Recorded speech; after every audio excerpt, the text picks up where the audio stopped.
wondering, as I usually do on a live stream that's not at my desk, because we get some weird people jumping in. But maybe it won't be so bad, being that it's the afternoon.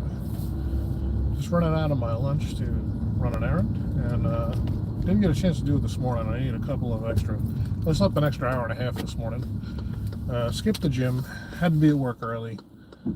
Just needed some extra rest. I'm going to pay attention to the driving, but I'm going to keep talking. So, it's been a busy day. It's a busy day at work. I'm going on vacation on Friday, obviously, so I got a lot of stuff to wrap up. So just here, getting stuff done, but wanted to make sure I got the vlog in, so it'll be a quickie. Wanted to talk today about just having fun, man. Just having fun with the hobby. Last night I played a payoff pitch game that turned into a nutty experience. And it isn't the kind of game at a glance. I thought it was going to be a drag of a game by about the 6th inning, because it was 10-3. It was getting out of hand. It was clear that the other team probably wasn't coming back. It was the Astros and the Dodgers. The Dodgers were hosting in the 1973 payoff pitch universe, and yeah, by the 6th inning, it was actually Jerry Royce versus Tommy John. And if you haven't checked out the game, check it out. It starts off good, starts off solid. The pitchers do what you'd expect.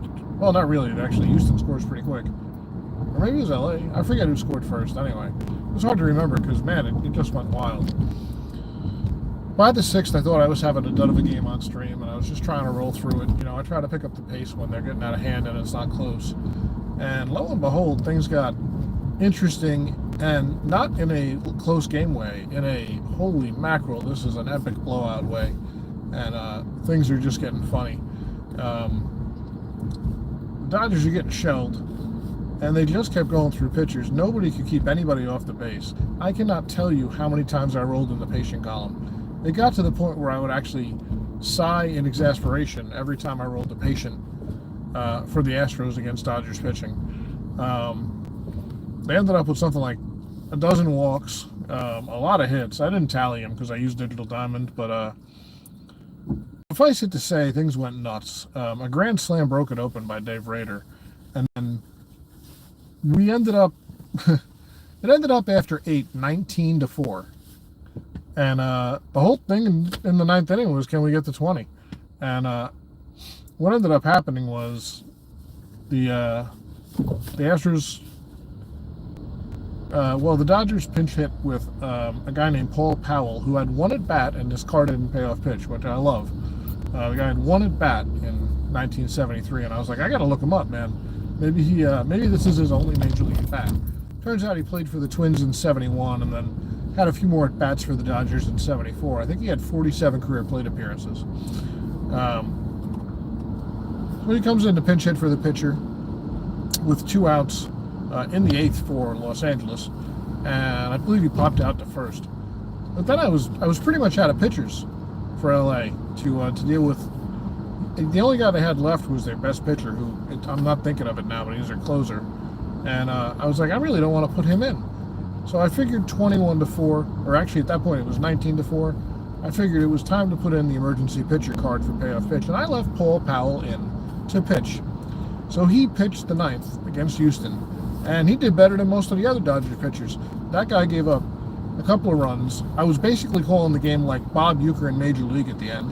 You know, somebody commented Jimmy Wynn hit his 2nd homer of the day, a grand slam, and he ended up with 8 RBIs. Oh, and by the way, for those who did watch the game, when I retallied everything, it was actually 22.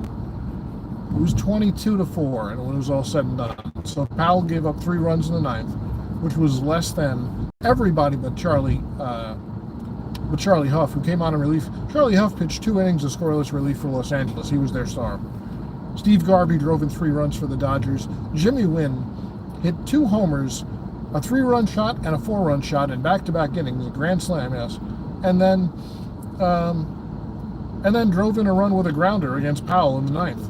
So 22-4 was the final, and I was just having fun, man. It was a blast to broadcast. The game took an hour and a half to get through, and everybody in the chat was having a good time. And it just goes to show you, don't overthink shit, man. Don't overthink it. If you're broadcasting, if you're playing, whatever you're doing with this hobby, remember why we're playing, man. It's to have fun. some of those games, the two games before that I didn't broadcast, the morning game and the game from the night before, were both extra inning barn burners that were great drama and would have been fun to broadcast too. And we'll get plenty of those throughout the course of a replay, but having that 21-4 on camera and having Paul Powell make his only major league appearance as a pitcher, which didn't even happen in real life, it only happened in my universe. It just ended up being a good time. So I just wanted to get a good vlog in today, and we've talked about some things lately, like organizing, and I've been honest with you guys about things like playing these games to reduce anxiety and stuff like that. Well, last night was just fun. So have fun, play your games, enjoy your replays, play what you want to play. If you can manage to stick to one or two, I think it goes a long way toward raising my enjoyment. So I don't know if you're one of those guys like me who has projectitis, or girls, and you like to dabble in a bunch of different replays, and you always got that new shiny one on the horizon that you want to go to. Doesn't matter.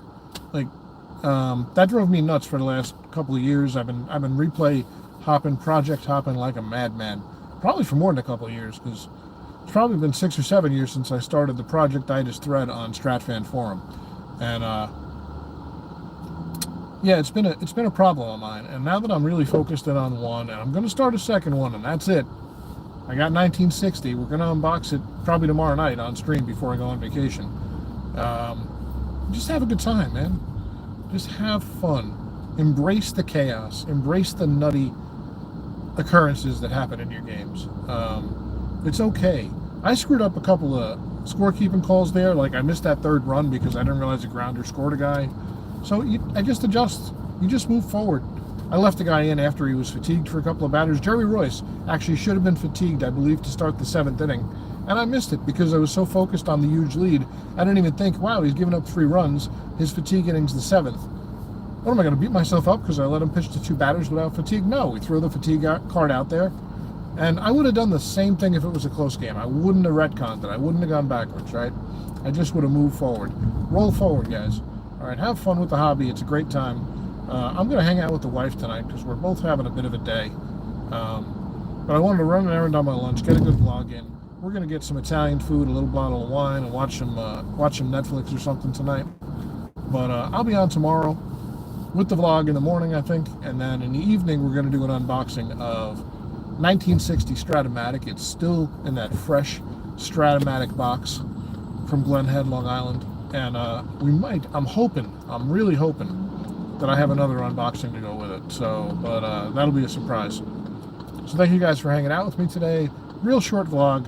Have a good day, and I will see you next time.